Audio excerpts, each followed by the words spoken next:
Nas aulas anteriores, focamos no estudo das causas ou mecanismos da corrosão e também nas formas de corrosão. Na aula de hoje abordaremos os diversos tipos de meios corrosivos e como esses influenciam a corrosão. A atmosfera é o mais extenso meio corrosivo existente. Sua ação corrosiva depende principalmente da umidade relativa, da presença de substâncias poluentes, sendo essas materiais particulados ou gases, e da temperatura. A umidade relativa do ar é definida como a pressão parcial de água no ar, dividido pela pressão de vapor de água na temperatura em questão. A pressão de vapor de água é a maior pressão parcial que ela pode atingir em determinada temperatura, ou seja, é a pressão parcial na qual o ambiente está saturado com água. Existe um valor de umidade relativa chamado de umidade crítica, na qual o grau de oxidação ou de corrosão de determinado metal começa a aumentar substancialmente após acréscimos infinitesimais na umidade relativa. A figura mostra um gráfico do aumento de peso do ferro em miligramas por área superficial, dada em decímetros quadrados, ocasionado pela oxidação dos átomos de ferro que ganham oxigênio ao serem oxidados a óxido de ferro, em função da umidade relativa. Na situação abordada nessa figura, a atmosfera possui 0,01% de dióxido de enxofre. Nota-se que a umidade crítica do ferro, dessa amostra de ferro em questão, situa-se em torno de 60%, ponto a partir do qual o ferro começa a ganhar peso de forma muito mais expressiva do que antes de 60%. Na figura da esquerda, tem-se um gráfico semelhante àquele do slide anterior. Porém, aqui, o aumento de peso do ferro é mostrado em função do tempo em que o metal permaneceu em contato com a atmosfera. Nesse caso aqui, a abscissa é dada, os valores da abscissa é dada em dias. Então, nesse caso, a umidade relativa ela foi mantida fixa, ao contrário do gráfico anterior, variando então o tempo de exposição do material. Foram realizados 3 testes em 3 situações distintas. No primeiro deles, o ferro foi colocado em contato com determinada quantidade de carvão, finamente dividido, que é a fuligem. No segundo, o ferro foi colocado em contato com uma atmosfera contendo dióxido de enxofre. E no terceiro teste, as 2 situações foram abordadas, ou seja, o ferro foi colocado em contato com fuligem e, ao mesmo tempo, com o dióxido de enxofre. A presença de fuligem, que é o primeiro teste, não gerou um resultado muito expressivo em termos de aumento de peso por dia de exposição. Por outro lado, na presença de dióxido de enxofre, a amostra começa a ganhar massa de forma expressiva após aproximadamente 20 dias de exposição. É interessante notar que a combinação da fuligem com o dióxido de enxofre aumentou ainda mais o ganho de peso. O fato é que, nesse caso, quando existe a combinação da fuligem com o dióxido de enxofre, sabe-se que o carvão adsorve dióxido de enxofre e também a água que está presente na umidade do ar, colocando-os em contato direto com o ferro, que está sob as partículas de fuligem. Então, na superfície da partícula, o dióxido de enxofre vai reagir com a água para gerar ácido sulfúrico, o que aumenta substancialmente a taxa de corrosão do ferro. Esse tipo de reação aqui a gente vai abordar posteriormente nessa aula. Na figura da direita, a a amostra de ferro foi exposta a um ambiente com partículas de cloreto de sódio. E as curvas mostram o aumento de peso do ferro em função do número de dias de exposição. Cada uma das curvas foi obtida com umidade relativa diferente. Então, por exemplo, nessa primeira curva, a umidade relativa é de 58%, nessa segunda de 70%, até então uma umidade relativa de 97%. Então, é mostrado aqui que a oxidação do ferro só se torna expressiva a partir de certo valor de umidade, né? Tendo aqui, por exemplo, após 30 dias de exposição para uma umidade de 70%, aproximadamente o aumento de peso de aproximadamente 30 miligramas por decímetro quadrado de área. Enquanto que aqui, por exemplo, quando aumenta-se a umidade relativa para 97%, o aumento de peso do ferro após 30 dias de exposição foi de aproximadamente 120 miligramas por decímetro quadrado.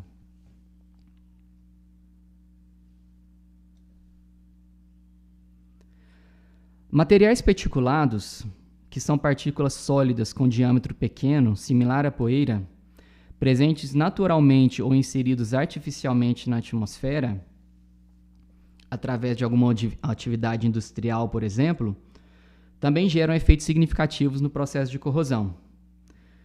Por exemplo, a deposição de material não metálico, como sílica, pode gerar condições de aeração diferencial no metal, o que pode gerar, como visto anteriormente, uma pilha de aeração diferencial que vai oxidar determinada parte do material.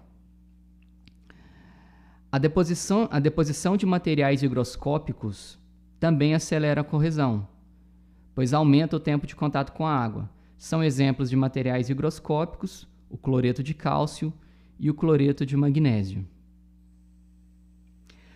A deposição de sais, que são eletrólitos fortes, como o sulfato de amônia, formado pela reação da amônia com o dióxido de enxofre mais água e oxigênio, e também do cloreto de sódio, e também esqueci de anotar aqui, cloreto de magnésio, como mostrado anteriormente, pode também intensificar os processos corrosivos. Os sais devem estar, conforme demonstrado anteriormente, presentes em ambientes com determinado valor de umidade relativa, pois eles sozinhos, sem a umidade, não acarretam no processo, não acarretam o aumento da corrosão, como já demonstrado nas curvas lá para a corrosão do ferro. A maior ação corrosiva, por exemplo, de atmosferas marinhas, é a deposição da névoa salina que contém sais de cloreto de sódio e cloreto de magnésio, o que pode danificar bastante equipamentos operados em condições expostas a atmosferas marinhas. A corrosão também pode se intensificar bastante na presença de depósitos de materiais metálicos, com a possibilidade de formação de pilhas, como já se sabe. A deposição de partículas sólidas que, embora inertes, podem também reter gases corrosivos, como já visto anteriormente também no caso do carvão, né? Nesse caso aqui, quando ele está finamente dividido, né? No caso da fuligem, vai poder absorver dióxido de enxofre e água para gerar ácidos de enxofre, como ácido sulfídrico e ácido sulfúrico.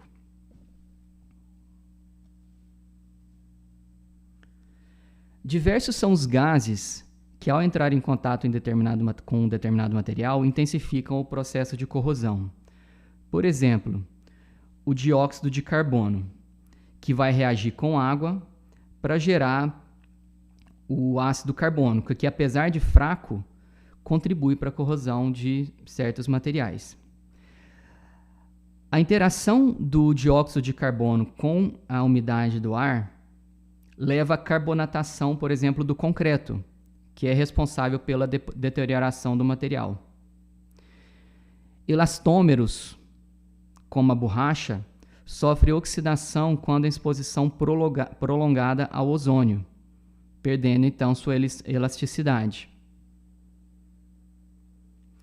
Dióxido de enxofre e trióxido de enxofre são os mais frequentes constituintes corrosivos de atmosferas industriais, consequência da queima de óleos combustíveis, que possuem geralmente de 3 a 4% de enxofre em sua composição.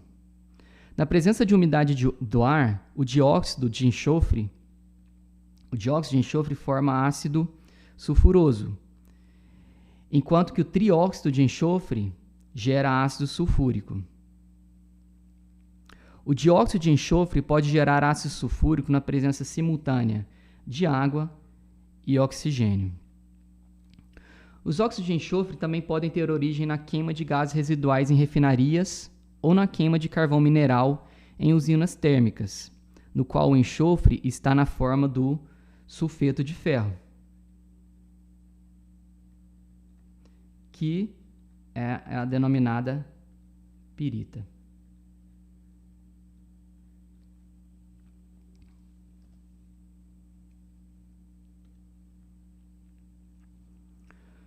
O monóxido de nitrogênio e o dióxido de nitrogênio são provenientes da emissão de veículos com motores a combustão, ou então da reação do nitrogênio molecular e oxigênio molecular durante descargas elétricas na atmosfera.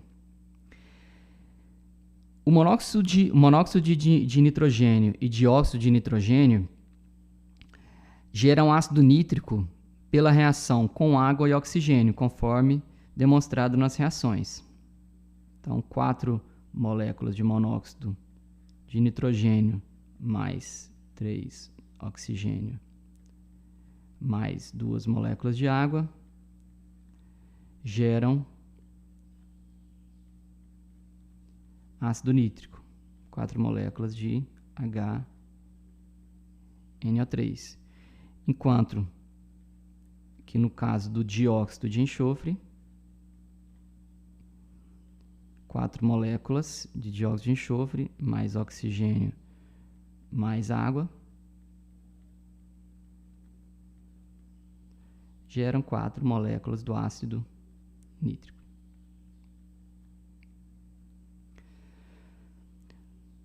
O sulfeto de hidrogênio, ou também chamado de gás sulfídrico, ocorre naturalmente no petróleo cru, no gás natural, gases vulcânicos e mananciais de águas termais, próximas a vulcões. Ele também pode ser produzido por diversas rotas, entre elas as atividades industriais, tais como processamento alimentício, coquerias, fábricas de papel, curtumes e refinarias de petróleo. É responsável pelo escurecimento do cobre ou de suas ligas, devido à reação do cobre, devido à reação com cobre e a formação, a oxidação do cobre a sulfeto de cobre. É também responsável pelo aparecimento de coloração amarela em materiais com revestimento de cádio, devido também à reação com cádmio para formação do sulfeto de cádmio.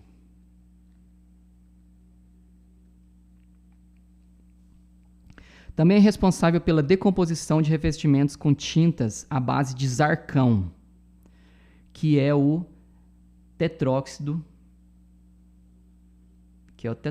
de chumbo. Então, que na presença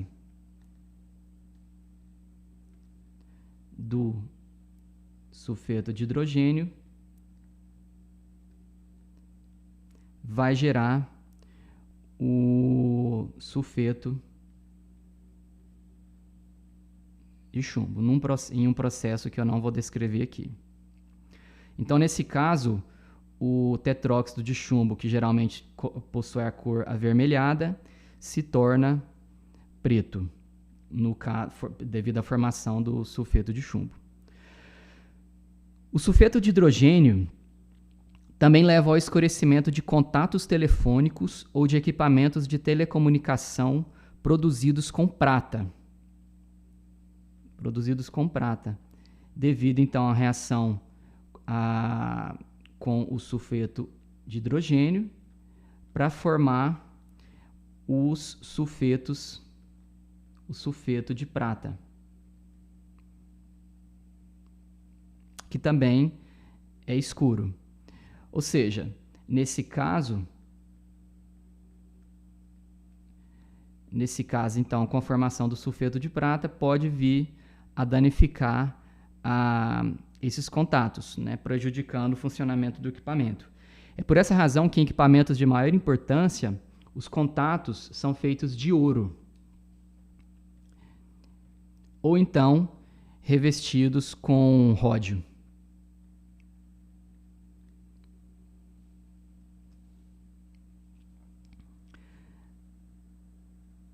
Um outro gás importante para a corrosão é a amônia, que é encontrada principalmente em fábricas de fertilizantes nitrogenados.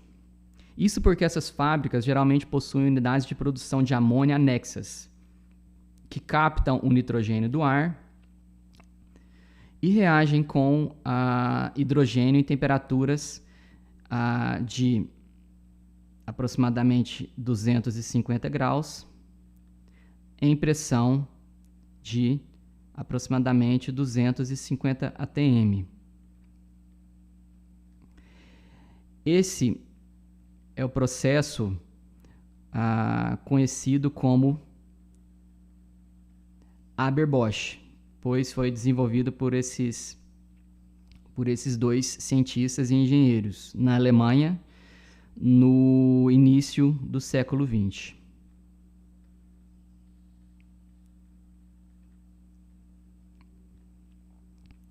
Então, em ambientes que contenham que tenha a presença de amônia, deve-se evitar a utilização de instalações de cobre e também de suas ligas, pois o cobre e suas ligas vão reagir com a água e com o oxigênio na presença de amônia para ser oxidado.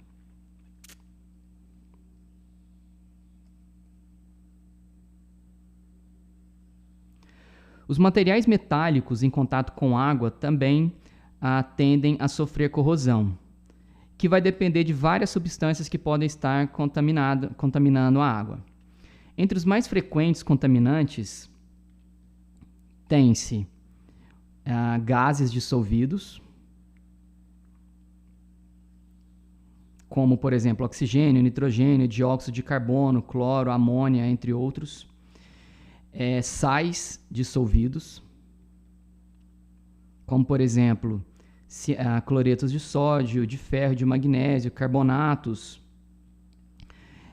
matéria orgânica,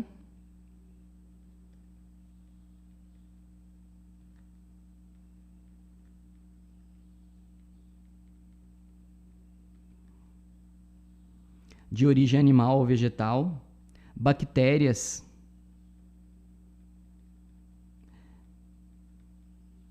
limos e algas, e também sólidos suspensos. Também deve-se considerar, na apreciação do caráter corrosivo da água, o pH e a temperatura e a velocidade da água, né, em contato com determinado material, que vai gerar ação mecânica e gerar a corrosão por atrito.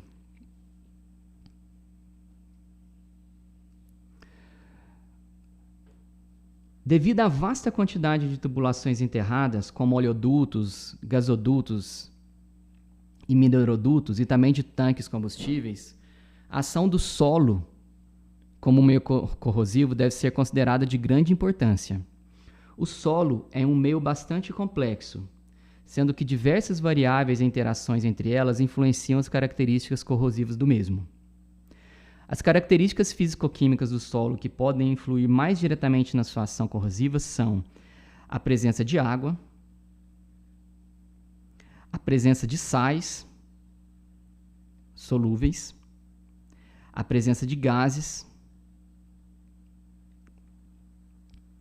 a acidez do solo, o pH,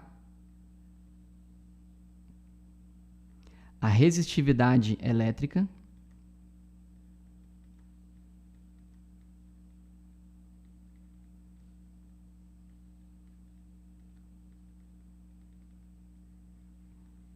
e o potencial redox.